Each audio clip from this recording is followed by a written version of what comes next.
Para penggemar Suyanto.id, di mana Anda pun berada, mudah-mudahan selalu sehat walafiat.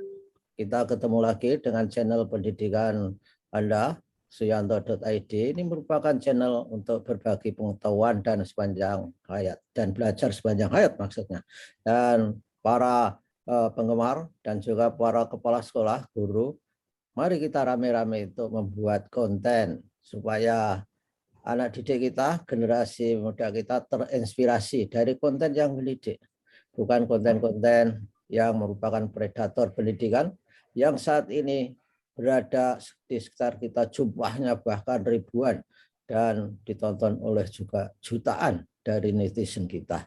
Nah, kali ini kita akan berada di episode 5, berbicara mengenai internalisasi nilai-nilai Pancasila melalui kegiatan spontanitas bersama tamu luar biasa kita. Tetapi sebelum kita melanjutkan, supaya Anda sudilah kiranya klik subscribe supaya Anda semua mendapatkan video-video terbaru dari Suyanto.id. Nah, kita sapa dulu tamu kita, yaitu Ibu Titik Sudarti MPD. Beliau adalah Kepala Sekolah SMP Negeri 1 Kabupaten Magetan, Jawa Timur. Nah, kita sapa dulu ya. Assalamualaikum warahmatullahi wabarakatuh, Bu Titik. Waalaikumsalam warahmatullahi wabarakatuh, Prof. Ya. Hujan ya, Prof? Ya, sehat ya. Yang penting sehat. Ya, gitu. Pokoknya Selera makannya bertambah kalau hujan, Prof. Pokoknya untuk menghibur hati, yang penting sehat, walaupun berat badannya bertambah. Ya, karena Waduh. Tapi kalau sampai seragamnya nggak cukup, ya baru.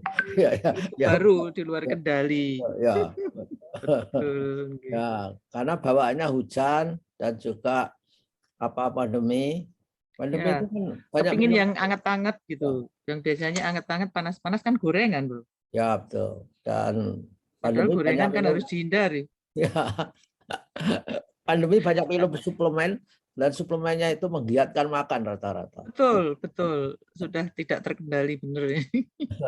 Ya, Bu Titi, kita sudah 4 episode yang lalu. Kini saatnya kita memberi inspirasi kepada para guru, para siswa, dan orang tua bagaimana menginternalisasikan nilai-nilai Pancasila kepada anak-anak kita, siswa kita. Gimana spontanitas ini, Bu Titi?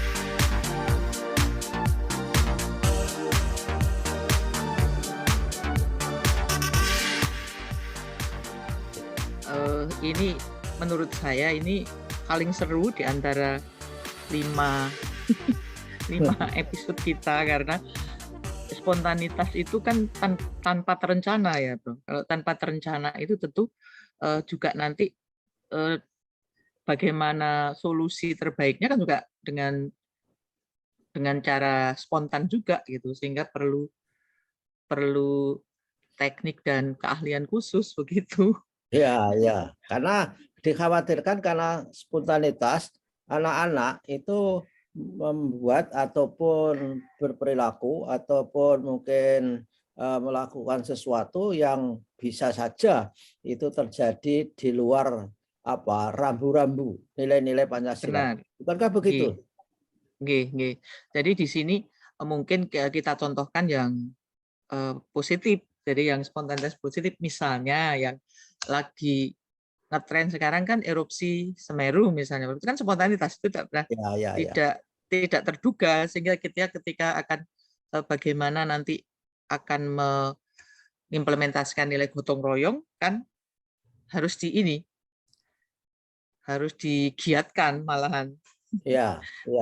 Ya, tapi tetap dengan protokol kesehatan.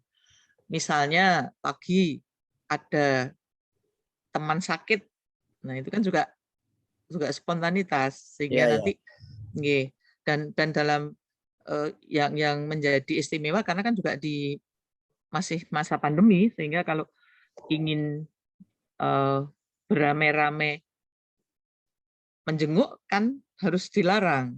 Nah ini tadi yang penjenengan barusan ngendikan, nanti kalau arahnya tidak positif lah. Biasanya anak-anak cerdas ya, anak-anak cerdas itu kan sudah hampir 2 tahun ini terkungkung, tidak boleh kemana-mana kan, Ya, kecuali betul. sekolah ke rumah. Itu pun orang tua mesti, Bu, Pak, saya kepinginnya pokoknya kita sepakat anak itu pastikan dia dari rumah ke sekolah, protokol kesehatan, dari sekolah ke rumah, dia tidak kemana-mana kan begitu. Ya, Sehingga ya. ketika ada yang tadi implementasi yang spontanitas, yang temannya sakit, bawaannya kepingin aja jenguk, Ya, yang ada jenguk alasan. beramai-ramai kan. Ya, ada alasan Nah, rame-rame. ya, sehingga yang di situ tidak boleh gitu. Artinya kalau apa namanya ini, sampai saya guyon begini, itu boleh kalau ke sana kamu kalau mau ikut apa memang besok ke sana nanti dari pagar saja, dari pagar luar. Lah nanti itu Bun, gimana ininya? Nanti bawa genter, saya bilang, bawa apa ini? Kayu panjang yang ada tangannya di depan. Nah, nanti yang masuk tangan palsunya yang genter itu. Terus Tongkatnya. ya, tertawa anak-anak. Ya, nanti ini saja Nak, nanti pastikan temanmu itu sakitnya apa gitu. Pastikan ketika kamu sehat ke sana tidak tertular, juga harus memastikan bahwa kamu ke sana itu sehat, tidak membawa penyakit lain yang nulari temanmu, saya bilang begitu. Jadi, Ya. oh Nah, gitu itulah ya Bun. Ya. itu yang disebut dengan dulu old normal, sekarang new normal. Jadi kita Ya, memang ya Bu Titi, nggih, selalu harus ada perilaku baru yang harus belajar, dan betul. itu harus meninggalkan pola-pola lama. Kalau Betul. dulu kan ketemu teman itu langsung saja, terutama yang putri-putri itu kan gablok-gablokan, rangkul-rangkulan. Betul. Untuk sekarang ini tidak bisa lagi. Nggih, sekarang duduk agak mepet saja. Halo, halo, distancing seperti itu. Jaga jarak, Nak. Nanti apa mengenakan maskernya tidak pas begitu ya.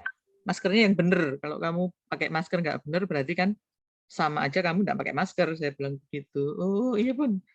Nah, saya jadi ingat bahwa long learning education itu loh, pembelajaran yang sepanjang hayat itu loh, Bro. Ya ini salah satunya.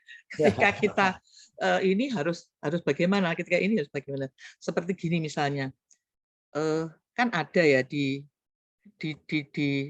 kota tertentu, daerah tertentu, biasanya kalau di kota-kota besar ini sangat-sangat jarang terjadi. Biasanya kalau hajatan khitanan atau mantu ya, nikahan itu biasanya kan kalau tidak hari libur, kalau di kota ya tidak hari libur ya masih malam gitu loh. Tapi kan ada di daerah-daerah tertentu itu pas jam kerja gitu loh, Bro.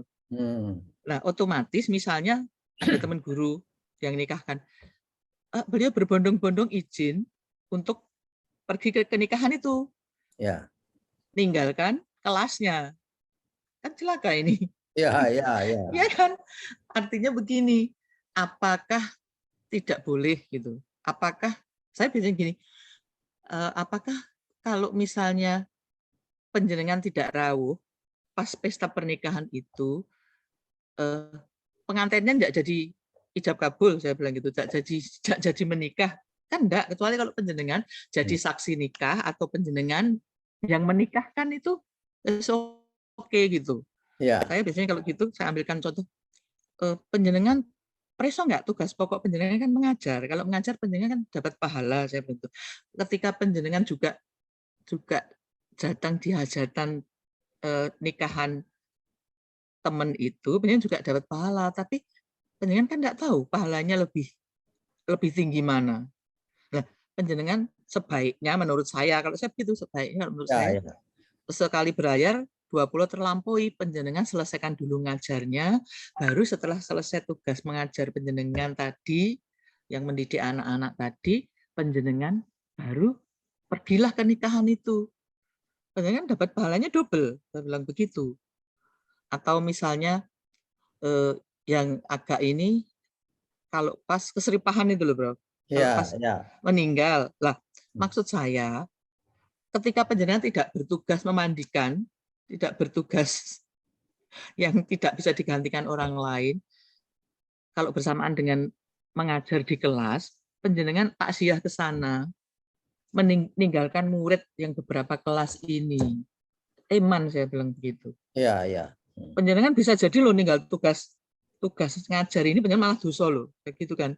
Penjenengan malah berdosa. Lah, terus pahalanya penjenengan pas di hajatan ini tadi, di takziahin tadi dengan penjenengan yang mengajar anak-anak, mendidik anak-anak di kelas itu lebih tinggi mana Iya. pahalanya? Kalau lebih tinggi yang di kelas penjenengan kan bangkrut, saya bilang begitu. Ya, ya, betul kan. Dan Itu kan juga spontanitas, Bro. ya, ya, spontanitas. Dan dalam spontanitas itu memang harus tahu dasar hukum akidah atau dasar hukum Betul. tertulis berdasarkan hukum negara misalkan saja. Misalkan kalau takziah itu kan memang fardu kifayah. Setelah ada orang yang lain melakukan, kita tidak dikenai kewajiban. Namun setelah ngajar dulu kewajibannya, setelah ngajar pun kan bisa datang. Bisa datang. Betul. Sama juga dengan hajatan. Setelah ngajar datang. Yang penting kan angpaunya itu sampai. Itu malah disampaikan. Bukan angpaunya, doanya. Ya, saya kira doa dan angpau yang penting. Doanya kan bisa lewat WhatsApp sekarang. Jadi seperti itu. Ya, bisa memanfaatkan teknologi. Jadi menginternalisasi nilai-nilai Pancasila itu tidak harus seperti filosofi kacamata kuda. Banyak cara. Benar. Dan tentu saja cari cara yang jangan meninggalkan yang utama. Kemudian melakukan hal yang tidak wajib sehingga yang utama ditinggalkan. Itu saya kira kan juga hal-hal yang karakter yang tidak baik itu saya kira. Begitu, Bu. Karena kita kan lingkungannya di pendidik gitu, maksudnya misalnya besok pun itu kan juga bisa di luar jam, maksud saya begitu. Ya, tetapi saya punya gagasan ya, ketika kita menginternalisasikan nilai-nilai Pancasila itu jangan sekedar misalkan saya seperti protokol saja, ritual saja. Tapi harus ada penghayatan seperti bagaimana teori karakter yang harus ada moral knowing, moral feeling, moral action. Itu sudah action. Tapi kita perlu merefleksi, Bu. Jadi misalnya kalau ada anak-anak itu menunjukkan simpatinya, itu nilai-nilai kemanusiaan dari Pancasila itu terhadap siswa yang kehilangan bapaknya, maka dilatihlah anak-anak itu merefleksikan, disuruh membuat tulisan, misalnya 1 halaman. Apa yang kamu rasakan ketika ada di sana? Bagaimana bayangan kamu ketika besok kamu juga mati? Siapa yang harus memikulnya? Itu saya kira hal yang baik itu. Sehingga benar-benar ada empati yang bermanfaat bagi dirinya. Ini mudah-mudahan bisa dilakukan, Bu, seperti itu. Insya Allah itu menjadi salah satu cara untuk mengembangkan multi intelligence-nya anak-anak, saya rasa di sana itu, sehingga nanti bisa malah tidak hanya internalisasi nilai Pancasila, tapi juga bisa mengembangkan kemampuan untuk multiliterasinya anak-anak. Ya, betul. Jadi langsung bisa multiliterasi, bisa penguatan karakter melalui kegiatan internalisasi nilai Pancasila secara spontan, gitu, Bro. Ya, seperti mengunjungi temannya yang sakit. Bagaimana perasaan kamu ketika melihat teman sakit? Lalu apa yang kamu lakukan supaya kamu tidak sakit? Nah, ini saya kira multiple intelligence-nya berkembang menurut jenengan tadi itu. Ya, laras. Jadi jangan sampai hanya menggugurkan kewajiban, tetapi manfaat yang reflektif bagi siswa itu tidak dilakukan. Saya kira itu perlu dicoba, Bu. Betul, saya juga ini antara menggugurkan kewajiban, tapi jangan sampai meninggalkan yang the real job-nya gitu, maksudnya jangan karena menggugurkan kewajiban datang di hajatan, kemudian meninggalkan tugas pokok yang di kelas, begitu loh, Bro.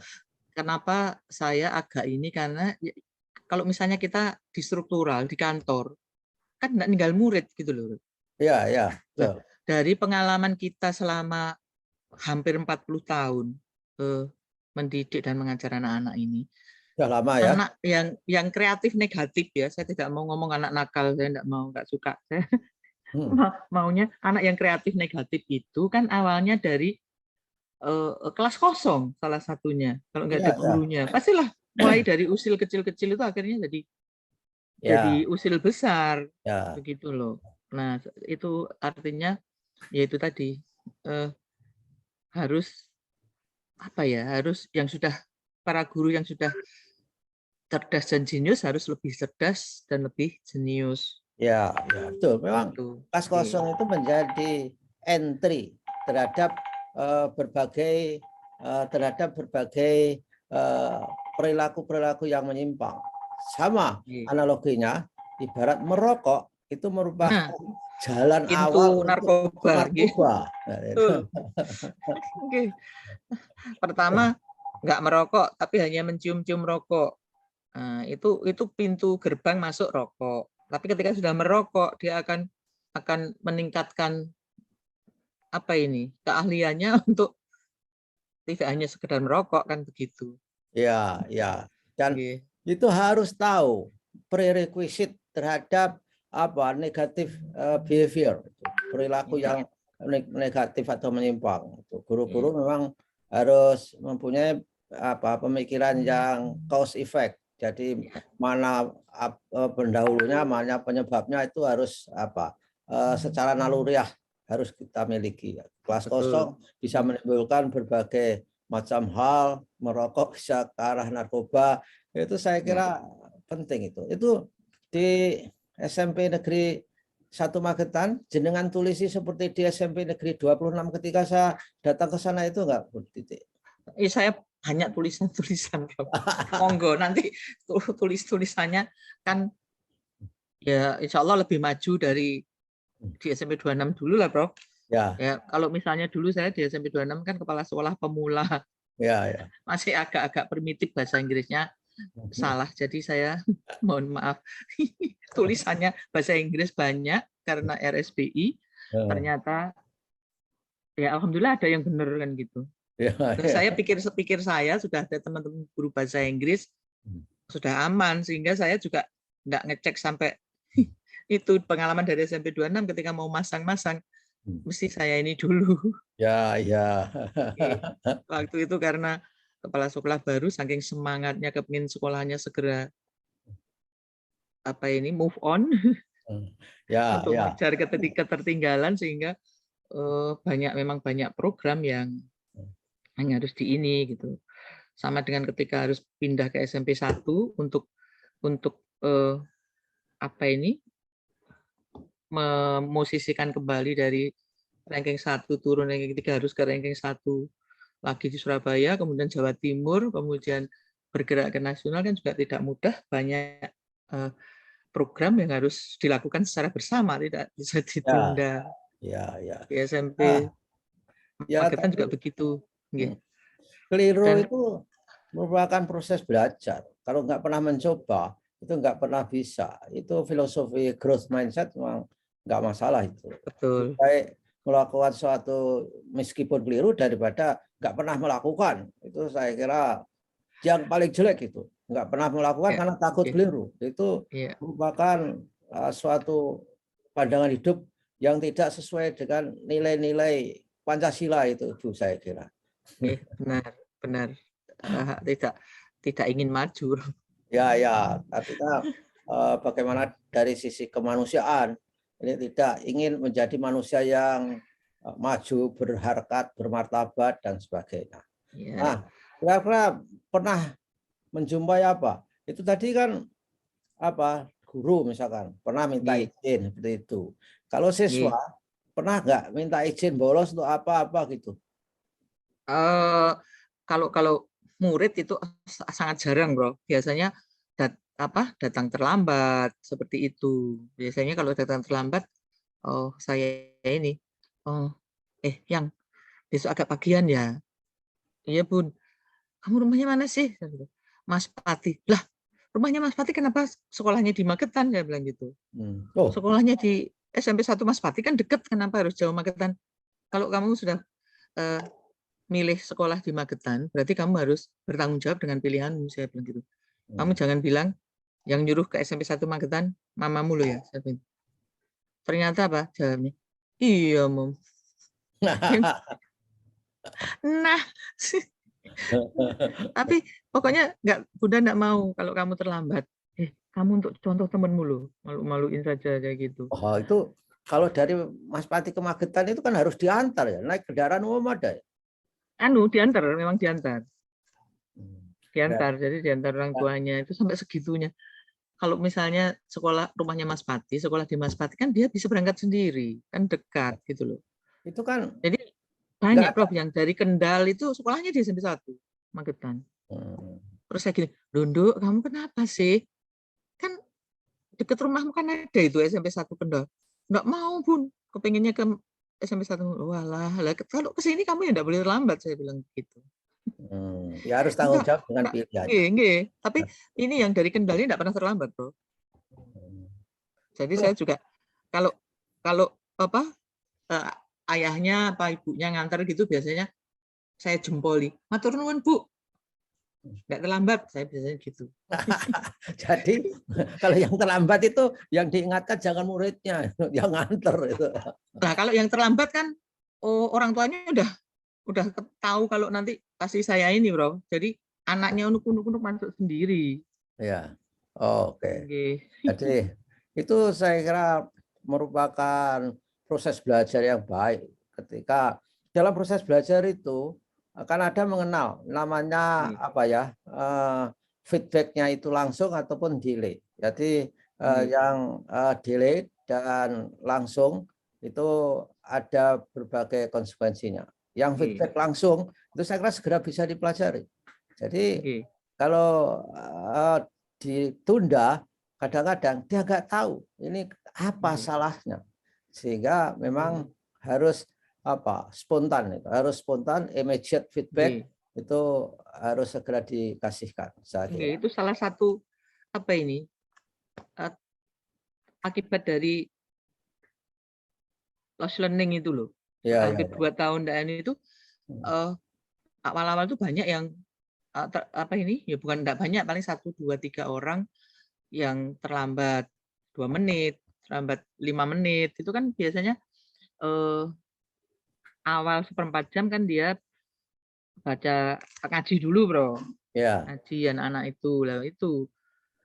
Biasanya kalau kok kamu ini lah rupanya biasa daring sepertinya masih ya. Itu memang harus disiapkan, Bu. Jadi di Perancis itu saya barusan ngomong dengan Duta Besar UNESCO, sekolah di sana itu mempersiapkan secara psikologis bahwa pemerintah itu memberi guideline, memberi pedoman kepada guru-guru apa yang harus dilakukan ketika anak sudah lama daring kemudian luring. Itu ada sesuatu yang missing experience. Jadi harus disiapkan. Secara psikologis itu beda. Jadi harus lebih memahami, termasuk yang telat-telat tadi harus memahami dalam konteks mendidik, tidak bisa dihukum yang sangat menjatuhkan moral dan mental anak itu. Ya kita biasanya sambil itu biasanya kan kita nyanyi lagu Indonesia Raya dulu, di mana kita berdiri. Biasanya saya berdiri di tengah pintu gerbang masuk halaman itu, sehingga yang terlambat siapa saya kan tahu. Iya. Terus kalau misalnya ada yang misalnya pengurus OSIS gitu biasanya agak saya ajak ngobrolnya agak lama. Sayang, kamu ini pemimpin loh di sekolah ini. Masa beri contoh teman-temanmu terlambat sih, saya bilang gitu. Iya, Bun. Kamu ya terlambat bangun ya? Iya, Bun. Berarti kamu nggak sholat subuh ya, saya gitu kan. Berarti kamu nggak sholat subuh. Besok bangun agak pagi, saya begitu biasanya. Nggih, Bun, sambil ojo lari kok keplese jatuh kamu. Jalan cepat, saya bilang begitu biasanya. Ya, karena mereka senang sekali dengan cara menegur itu, sehingga tidak sesuai dengan bayangan dia yang mungkin wah ini akan dimarahi, ternyata lari. Jangan lari. Nanti kamu jatuh malah susah semua, saya bilang gitu. Nggih, Bun. Tapi dia mau malu. Kelihatan kalau malu tapi gembira gitu loh, Bro. Ya, itu proses proses belajar. Iya. Artinya Nanti saya gini, nanti saya hitung loh. Kalau kamu sampai 3 kali, 5 kali terlambat, tak panggil mamamu.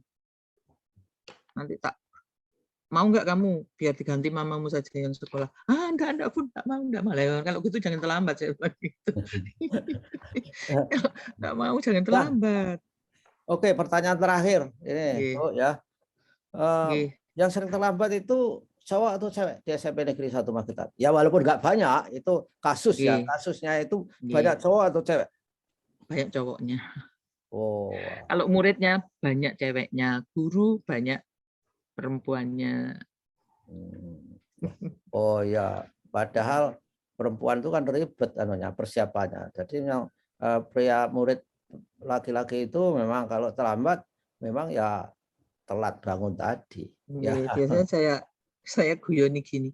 Kamu sih mentang-mentang dapat kiriman pulsa dari Jakarta, terus kamu main game ya, saya bilang gitu. Kamu main game ya, saya bilang gitu. Ya. Enggak Bun. Maksudnya enggak salah, saya bilang gitu. Enggak. Teman-teman yang tertawa. Ya, oke lah, Nggih, baiklah, Bu Kepala Sekolah. Ini saya nggih, kira ini sudah episode terakhir dari nggih, internalisasi nilai-nilai Pancasila dengan berbagai skenario dan skema. Mudah-mudahan menginspirasi banyak guru, banyak siswa, banyak orang tua. Amin. Terima kasih Bu Titi Nggih, atas kebersamaannya dengan suyanto.id. nggih.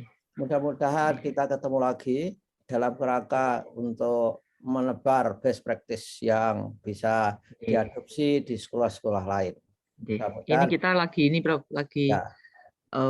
getol, lagi sibuk mempersiapkan untuk apa ini kegiatan Safari Duta Baca Indonesia yang nanti tanggal sedianya 25, 26, 27 Januari ini, tapi rupanya saking semangatnya itu malah jadi bertambah mulai tanggal 24 sampai 28. Ya. Dengan berbagai kegiatan multiliterasi. Nah, saya juga yang spontan ini yang saya lakukan itu tidak hanya di lingkungan sekolah aja, Bro, tapi ketika saya dimintai tolong untuk berbagi ilmu misalnya dari Dinas Lingkungan Hidup untuk memotivasi teman-teman guru, kepala sekolah yang akan maju misalnya mulai ke adiwiyata, sekolah adiwiyata kabupaten atau ke provinsi, nasional atau mandiri, biasanya saya diminta untuk memotivasi lah. Itu juga saya masukkan ini